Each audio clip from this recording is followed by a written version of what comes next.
Hello दोस्तों, राधे राधे। मेरे YouTube channel पे आप लोगों का स्वागत है। मैं आप लोगों के बीच एक विवाह मंडप गारी गीत लेकर के आई हूँ। ये गीत सुनकर आप लोगों को कैसी लगी कमेंट में ज़रूर लिखिएगा।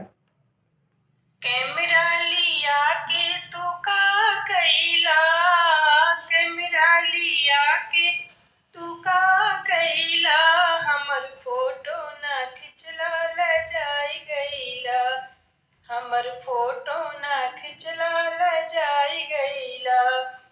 अपन बहिना लिया के तू का कैला, अपन बहिना लिया के तू का कैला, हमर भैयो ना राखस ल जाई गईला, हमर भैयो ना राखस ल जाई गईला।